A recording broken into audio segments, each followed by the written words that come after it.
조합제TV 시청자 여러분 안녕하십니까. 2022년 1월 27일 오후 6시입니다. 오늘 있었던 사건의 제목만 쭉 훑어봐도 이 정권 교체가 확실하겠구나 하는 느낌이 확 옵니다. 무엇보다도 수사, 언론, 재판 이런 쪽의 분위기가 반 문재인, 반 이재명 쪽으로 쏠리고 있고 그게 재판과 수사에 영향을 끼치는 것 아니냐 하는 느낌이 듭니다. 오늘은 문재인 세력 단죄의 날인 듯 합니다. 제목만 보면 이렇습니다. 조선닷컴을 기준으로 했을 때 법정서 만난 한동훈 유시민, 한동훈 다운표하고 유시민 초헌법 특권 계급인 양 행동 이렇게 이야기했답니다.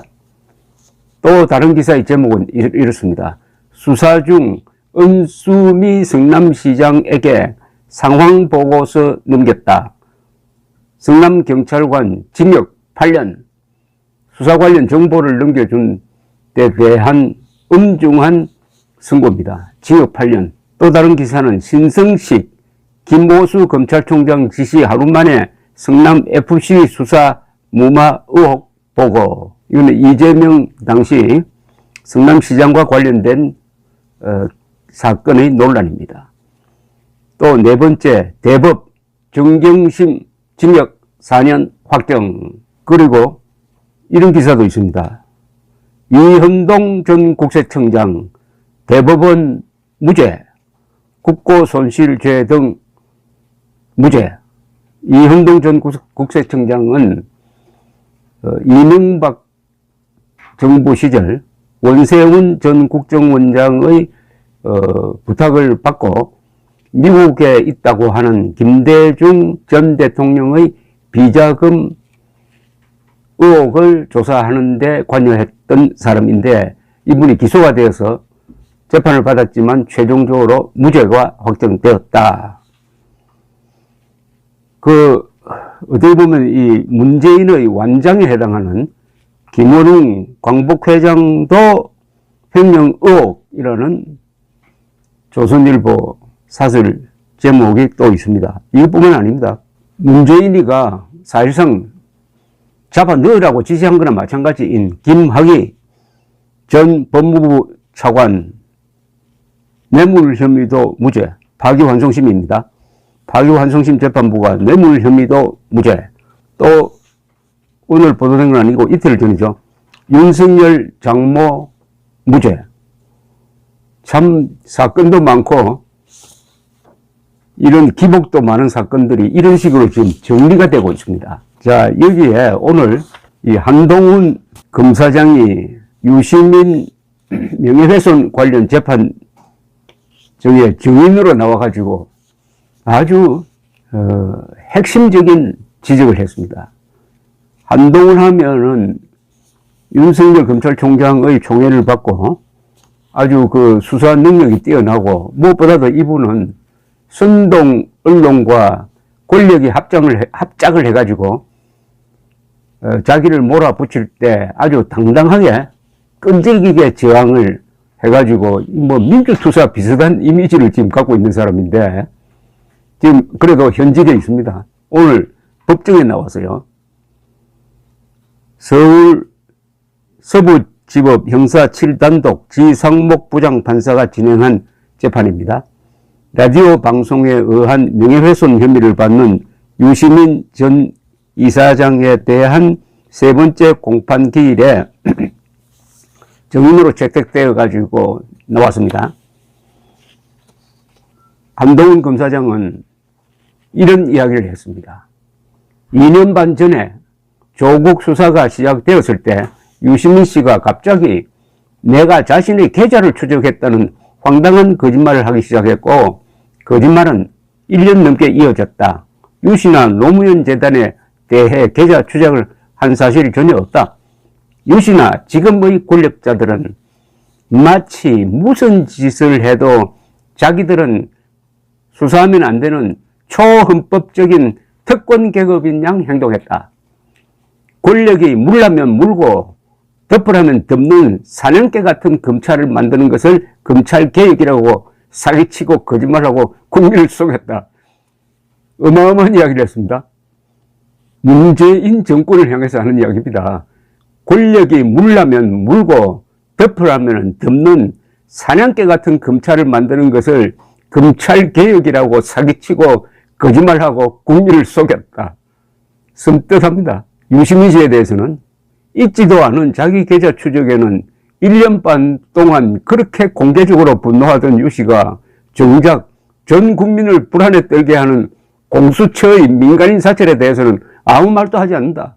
유 전 이사장은 자신을 의용지식인이라고 말하는데 지식인의 소명은 약자의 편에서 말하는 것이다. 의용지식인이라는 건 삼겹살 먹는 채식주의자처럼 기만적인 이야기라고 했는데, 의용지식인이라는 말은 그 글자 그대로 하면은 친권력 지식인이라는 그런 뜻입니다. 의용지식인이라고 하면은 사쿠라 지식인, 가짜 지식인이라는 그런 의미가 포함됐는데 왜 유시민 씨가 자신을 의용지식인이라고 비유를 했는지, 뭐 농담삼아 한 건지 그건 잘 모르겠습니다. 그 한 검사장에 이어 법원에 도착한 유 전 이사장은 재판에서 진술할 내용을 묻는 질문에 오늘은 증인 신문일로 내가 할 말은 없다 라고 했고, 정경심 전 동양대 교수의 유죄 확정에 대한 입장을 묻는 질문에는 그걸 왜 나한테 묻느냐고 했답니다. 유시민 씨는 2019년 12월 유튜브 알레오 방송에서 검찰이 노무현 재단의 계좌를 들여다봤다는 사실을 알게 됐다. 이듬해 7월에는 MBC 라디오 김종배의 시선 집중에 출연해가지고 당시 한동훈 검사가 있던 반부패 강력부 쪽에서 계좌를 봤을 가능성이 있다고 말했습니다. 이렇게 하니까 한 시민단체가 해당 발언은 한 검사장과 검찰 관계자들에 대한 명예훼손에 해당한다며 고발을 했고, 작년 5월 검찰은 유시민 씨를 명예훼손 혐의로 기소했습니다. 그리고 작년 1월 유시민 씨는 의혹 제기가 사실이 아니었다고 판단한다는 사과문을 노무현 재단 홈페이지에 올리기도 했지만 재판이 시작되자 당시 발언은 그간의 상황을 바탕으로 의혹을 제기한 것으로 추측에 해당한다.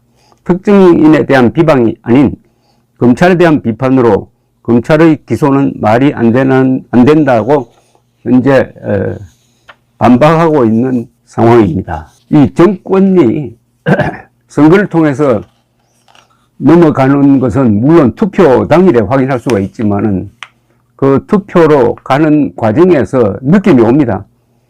한국 사회 전체가 지금 어느 방향으로 작동하고 있느냐를 보면은 뭐 여론조사도 그렇고 국민들의 생각도 그렇고 여러 가지 정세도 그렇고 정권 교체로 가는 기분이 듭니다. 그런데 문제는 국민들이 구경꾼이 되어서는 안 된다는 이야기죠. 국민들이 구경꾼으로 있으면은 백성입니다. 백성. 백성은 국가의 운영에 발언권이 없습니다. 그러나 우리가 3.1 운동을 통해서 백성에서 국민으로 성격이 되었습니다. 또 헌법에 의해서 국민이 주권자가 되었습니다.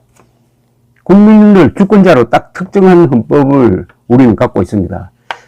다른 나라 헌법은 그렇지 않습니다. 예컨대 영국 헌법은 의회가 주권을 갖고 있습니다. 우리는 국민 한 사람을 다 주권자로 했습니다. 그렇다면 국가의 운영을 결정하는, 또 그 결정한 데 대한 책임을 져야 될 사람이 국민입니다. 국민.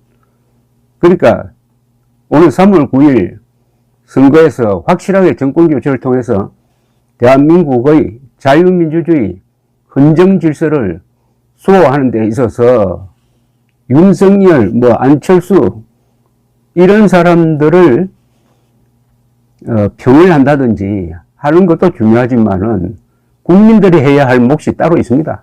국민들도 구경꾼 입장이 되지 말고 같이 싸워야 합니다.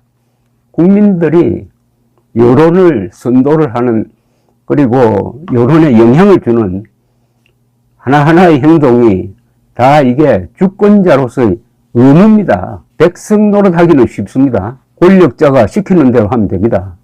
그러나 국민 노릇하기는 어렵습니다. 왜냐? 행동을 해야 되니까요.